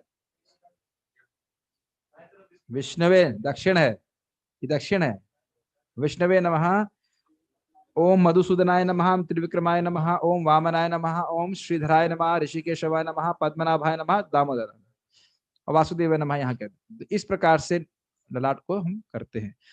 कुछ भक्त लोग धोखेबाजी करते हैं, कहते हैं भाई कुर्ता पहन लिया, तिलक तो कोई देखेगा नहीं, ओम केशवाय नमः पार कर दो। तो ऐसा नहीं किया जाता है। पूरे शरीर में हमें तिलक लगाना चाहिए। मुझे आश्चर्य हो रहा है कि भक्त लोग अभी भी सुन रहे हैं जूम पे, बेचारे भागे नहीं अब तक वैसे घबराई मत, सबसे कठिन चीज तो पार हो गई, अब तो इजी इजी बातें। ई चारे जनेर विलास मूर्ति और अष्ट जन तसबार नाम कहिशु न सनातन। अब इनके अलावा 8 और विस्तार हैं किनके? द्वितीय वसुदेव, संकर्षण, प्रद्युम्न और अनिरुद्ध के। तो ये इनके नाम सुन लीजिए, बड़े स्पष्ट हैं। वासुदेव, संकर्षण, प्रद्युम्न तथा अनिरुद्ध से 8 और विलास रूप आते हैं। हे सनातन, मैं उनके नामों का उल्लेख करता हूं, उन्हें सुनो। ये 8 विलास विस्तार हैं। पुरुषोत्तम, अच्युत, नरसिंह, जनार्दन, हरि, कृष्ण, अधोक्षज तथा उपेंद्र। कम से कम भगवान के नाम तो श्रवण करने को मिल रहा है। कथा क्या चाहे कैसी भी हो, नाम उच्चारण हो रहा है। इन 8 विस्तारों में से 2 तो वासुदेव के विलास हैं, उनके नाम है अधोक्षज तथा पुरुषोत्तम। दिख रहा है आपको? ठीक है। संकर्षण के 2 विलास हैं, उपेंद्र तथा अच्युत। चार्ट में सही लिखा है? ठीक है, लिखा ही होगा। प्रद्युम्न विलास नरसिंह जनार्दन, अनुरुद्ध विलास हरि कृष्ण द्विजन। स्पष्ट। प्रद्युम्न के विलास है नरसिंह और जनार्दन, और अनिरुद्ध के विलास हैं हरि और कृष्ण। ये 24 रूप भगवान के मुख्य प्राभव विलास हैं। इनके नाम हाथों में धारण किए गए अस्त्रों की स्थिति के अनुसार भिन्न भिन्न होते हैं। अब मैं बहुत कंफ्यूज हो रहा हूँ। यहाँ लिखा हुआ है वैभव विलास और यहाँ पे लिखा हुआ है प्राभव विलास, तो हमें तो समझ में नहीं आ रहा है कि ऐसा क्यों कह रहे हैं तो ये मुझे समझ में नहीं आ रहा है। अब इसके लिए मुझे नहीं पता। इहार मध्य जहाँ है आकार वेश भेद, से है विलास वैभव विभेद। इन समस्त रूपों में जो रूप वेश तथा आकार भिन्न होते हैं वे वैभव विलास कहलाते हैं। अब किसको ये प्राभव विलास कह रहे हैं हम? ये 24 रूप भगवान के मुख्य प्राभव विलास है। अभी कुछ समझ में नहीं आ रहा है ना, इसीलिए मैंने बोला ना कि मेरे को आज थोड़ा दिक्कत हो रही थी। ये बात समझना तो आसान है कि जो वैकुंठ के स्वरूप है उनको वैभव विलास कहा जा रहा है। तो अभी किसको प्रभाव विलास कह रहे हैं ये मेरी समझ में नहीं आ रहा है। तो और इस पे कोई अभी तक ट्यूटोरियल मिला भी नहीं है, तो मैं कुछ कह नहीं सकता भाई, जो लिखा है उसका सामने पढ़ दे रहे हैं। तो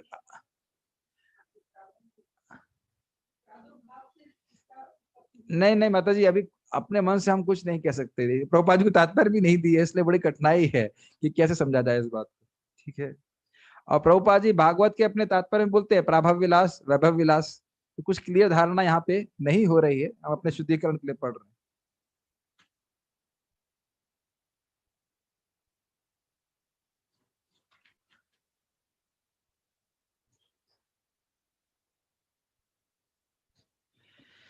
इनमें से पद्मनाभ, पद्मनाभ कहाँ है भगवान?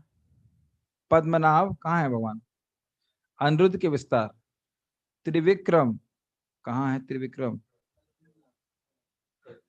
पद्मनाभ, त्रिविक्रम, नरसिंह, वामन, हरि, कृष्ण इत्यादि के शारीरिक रूप भिन्न भिन्न है। अभी मुझे कुछ कुछ समझ में आ रहा है, घबराइए मत, भगवान कृपा करेंगे, कुछ कुछ समझ में आ रहा है। वासुदेव तथा अन्य 3 विस्तार भगवान कृष्ण के प्रत्यक्ष प्रभाव विलास हैं। इन चतुर्विरूपों के 20 विलास विस्तार है।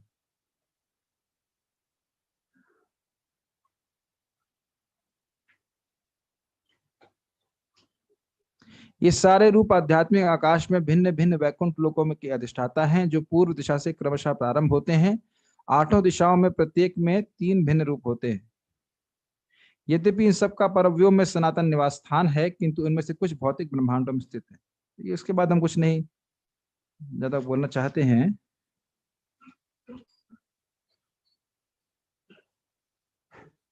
देखिए एक बात स्पष्ट हो रही है, प्राभव विलास की यहाँ पे व्याख्या की जा रही है कि इनका जो विस्तारित होते हैं तो इनमें भेद केवल अस्त्रों के डिफरेंट वे में रखे जाने की वजह से हो रहा है। और दूसरा बात ये कह रहे हैं कि जो वैभव विलास हैं उनका वेश और आकार भिन्न होता है, इसलिए उनको वैभव विलास कह रहे हैं। वेश, रूप वेश तथा आकार में भिन्न होते हैं, इसलिए वैभव विलास कह रहे हैं। तो इसलिए बाद में बोला गया पद्मनाभ, त्रिविक्रम, नरसिंह और वामन, हरि, कृष्ण आदि है आकार विलक्षण। ये आकार में थोड़े अलग दिख रहे हैं। कहाँ कहाँ है जरा नाम देखें। हरि कहाँ? हरि और कृष्ण किन के हैं? अनिरुद्ध। ठीक है। पद्मनाभ और त्रिविक्रम कहाँ है? पद्मनाभ अनिरुद्ध से विस्तारित हो रहे हैं। त्रिविक्रम कहाँ से विस्तारित हो रहे हैं? प्रद्युम्न से। नरसिंह और वामन कहाँ से हो रहे हैं? प्रद्युम्न से। हरि और कृष्ण, ये इनमें से कुछ जो है, ये अब देखिए ये बात इसीलिए चार्ट में अलग अलग नहीं दिखाया गया है। कुछ वैभव विलास है, हाँ, कुछ प्रभाव विलास है। तो ये समझ लेना चाहिए कि प्रभाव विलास का अर्थ हुआ कि वह जिनसे विस्तारित हो रहे हैं रूप में वैसे ही दिखेंगे, लेकिन अस्त्र का भेद हो जाएगा। अस्त्र किस तरह से अरेंज है उनके, इसमें अलग दिखेंगे। और जो वैभव विलास हैं वह आकार में भी थोड़े अलग दिखाई पड़ेंगे। इतनी बात है यहाँ पे। उसके बाद आप यहाँ देख सकते हैं जो द्वितीय चतुर्व्यूह हैं वो संकर्षण से स्वांश विस्तार होते हैं, और वह है पुरुषावतार। इसमें कारणोदक्षाय विष्णु, तो आसान है। कारणोदक्षाय विष्णु के विस्तार हो गए गर्भोदक्षाय विष्णु, गर्भोदक्षाय विष्णु के विस्तार हुए क्षीरोदक्षाय विष्णु, और क्षीरोदक्षाय विष्णु के विस्तार हैं आवेश। क्षीरोदक्षाय विष्णु ही विभिन्न जीवों में अपनी शक्ति को विस्तारित करते हैं। कुछ बातें और रिविजन कर लेना चाहिए। जो कारणोदकश विष्णु है वह संपूर्ण ब्रह्मा, संपूर्ण प्रकृति के परमात्मा है, पूरे भौतिक प्रकृति के परमात्मा, सारे ब्रह्मांड सब कुछ मिला लीजिए। गर्भोदकशय विष्णु जो है वह हर ब्रह्मांड के परमात्मा है, और क्षीरोदकशय विष्णु जो है भगवान है वो हर जीव के हृदय में रहने वाले परमात्मा। फिर बहुत सारे भेद हैं, लीला अवतार, गुण अवतार, युग अवतार, मनवंतर अवतार, शक्ति अवतार। शक्ति अवतार के बारे में हमने समझ लिया था, कब जब एक जीव को भगवान को विशेष शक्ति प्रदान करते हैं तो इस प्रकार से वो रहते हैं। उसके बाद वो बोल रहे हैं यहाँ पे कि जितने भी भगवान के विस्तार हैं उन सबका एक एक लोक होता है, वैकुंठ लोक होता है। और इनमें से कुछ आध्यात्मिक जगत में तो रहते हैं लेकिन इस जगत में भी आते हैं। उसके बारे में बोल रहे हैं कृष्ण लोक को 3 भागों में बांटा जा रहा है। देख रहे हैं आप कृष्ण लोक को, गोकुल, मथुरा और द्वारका। तो कह रहे हैं भगवान केशव का नित्य निवास मथुरा में है और भगवान पुरुषोत्तम जो जगन्नाथ नाम से विख्यात है नीलाचल में नित्य निवास करते हैं, नीलाचल और जगन्नाथपुरी। तो यहाँ पे वो क्यों करते हैं? ताकि भक्तों को वह सुख दे सके, भक्तों का कल्याण कर सके। और आप अगर भागवत पढ़ेंगे तो वहां भी विभिन्न विभिन्न द्वीपों का वर्णन है और वहां भगवान विग्रह के रूप में विद्यमान है जहां भक्त उनकी पूजा करते हैं। तो वो वह वैकुंठ के स्वरूपों से पूरी तरह भिन्न है। जैसे कृष्ण बलराम यहाँ पे है तो वो कृष्ण बलराम ही है। अब हमारा साक्षात्कार नहीं, वो आगे की बात है, लेकिन वो साक्षात कृष्ण बलराम तो अपने को विग्रह के रूप में प्रस्तुत करते हैं। यहाँ लिखा है भगवान अपने भक्तों को प्रसन्न करने के लिए ही सारे ब्रह्मांड में विभिन्न रूपों में स्थित हैं। इस तरह भगवान अधर्म का विनाश करते हैं और धर्म की स्थापना करते हैं। ठीक है। उसके बाद महाप्रभु बता रहे हैं कि कैसे कैसे कर्म होता है और वो अलग अलग उनका नाम क्यों रखा गया है, शास्त्र के अनुसार बता रहे हैं। उसकी हम व्याख्या नहीं कर रहे हैं, उसको आप पढ़ सकते हो।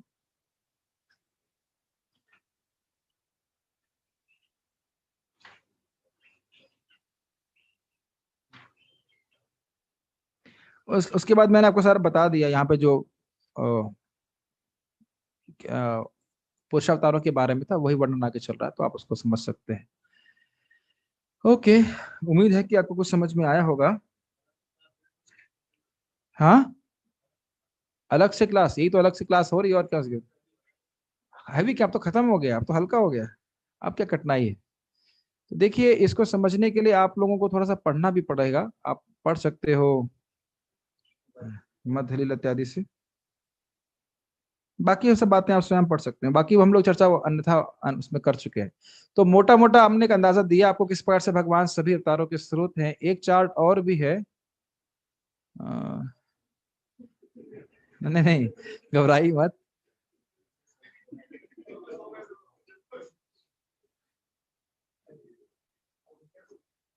इससे आपको एक ये आसान चार्ट है और इससे आपको बहुत आसानी से समझ में आ जाए। कोई सो रहा है क्या? जो सो रहा है हाथ खड़ा करो।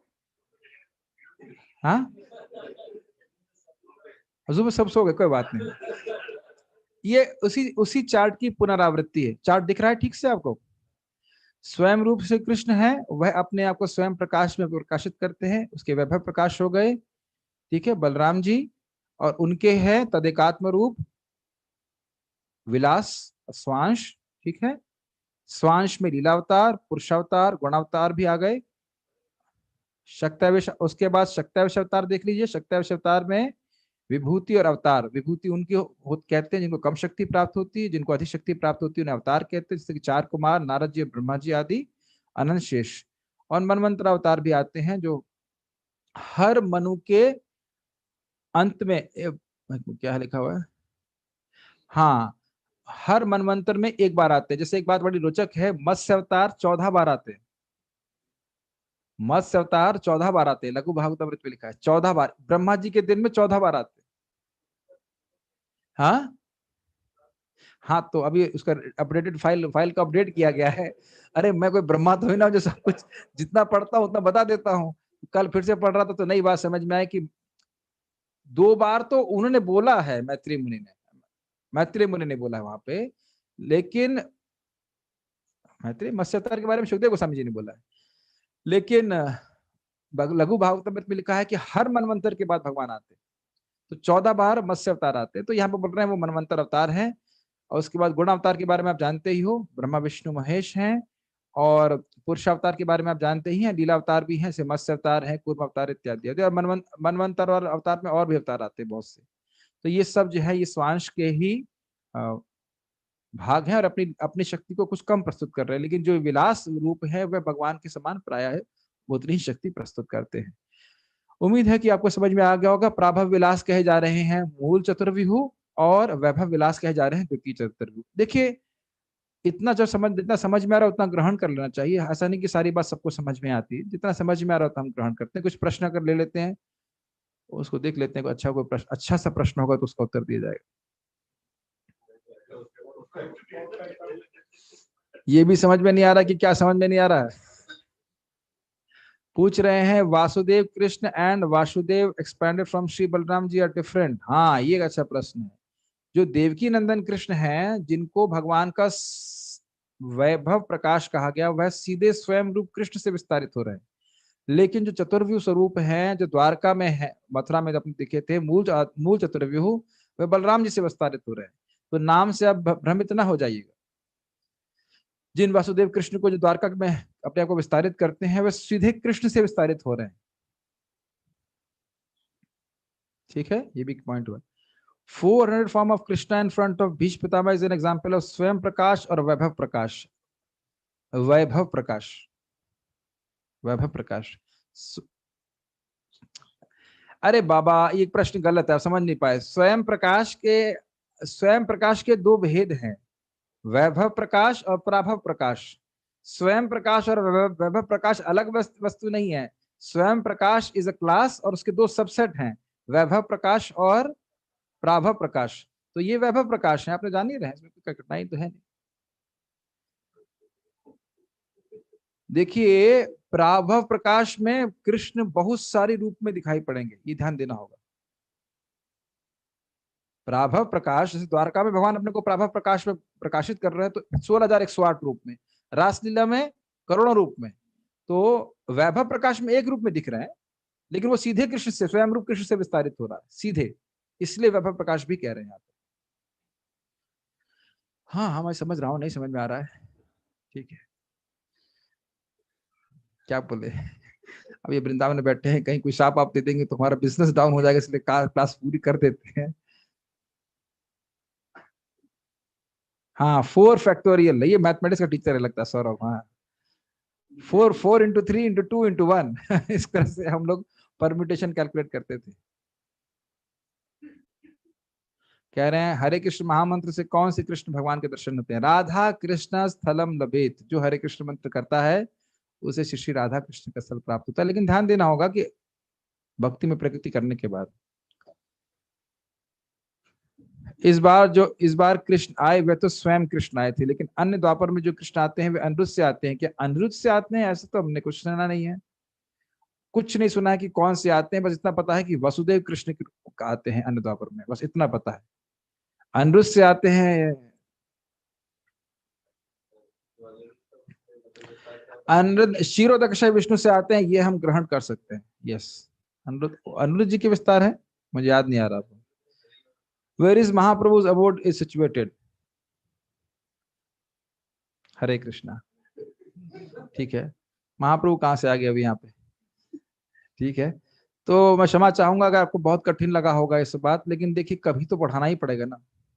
नहीं सुनेंगे तो, नहीं सुनने तो समझ में नहीं आने वाला है, सुनेंगे तो कुछ कुछ समझ में आएगा। तो यहाँ पे हम, कोई और तो कोई प्रश्न है नहीं, और आप अगर पढ़ेंगे तो कुछ समझ आएगा। अब भगवान की कृपा से हम कुछ कुछ पार हो गए।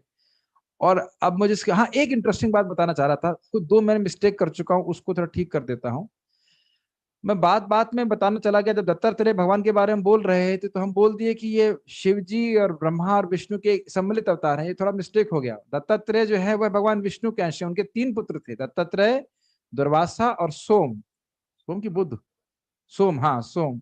तो वो एक्चुअली फोटो देखकर मैं भ्रमित हो गया, मैं सोचा तीनों अवतार उसमें। ऐसा नहीं है, दत्तात्रेय भगवान जो है वह भगवान विष्णु के अंश हुए, दुर्वासा भगवान शिव के अंश हुए, और सोम जो है वह ब्रह्मा जी के हुए। आपने बताया क्यों नहीं? अब क्यों हाँ हाँ कर रहे हो? हर चीज में हाँ हाँ, गलत बोल दूंगा तो भी हाँ। तो वो कल मैं पढ़ रहा था तो याद आ गया। अच्छा, एक और बड़ी रुचिकर बात बताता हूँ। लघु भागवत में बहुत अच्छी बात बताई गई, बहुत। अभी ग्रंथ तुरंत मैं खोल नहीं के नहीं बता पा रहा हूँ, लेकिन इसमें अध्याय है, कल पढ़ रहा था तो पढ़ के बड़ा अच्छा लगा कि किस प्रकार से इंद्र भी भगवत प्राप्ति करते हैं। ये आ रहा है आपके बारे में, मनवंतर चैप्टर नंबर 4 में बताया गया। तो उसमें बता रहे हैं कि जब एक मनवंतर बीतता है तो आप जानते हैं कि इंद्र और जितने भी अन्य लोग हैं वह एक मनवंतर तक राज्य करते हैं, ये तो पता होगा आपको बात। लेकिन जब एक मनवंतर बीतता है तो प्रलय होती, तो वो इंद्र इत्यादि हैं वो महर लोग चले जाते हैं, जितने भी देवता हैं। एक बार किसी ने बड़ा अच्छा प्रश्न किया था, क्या होता है इंद्र का, बड़ा रोचक प्रश्न था।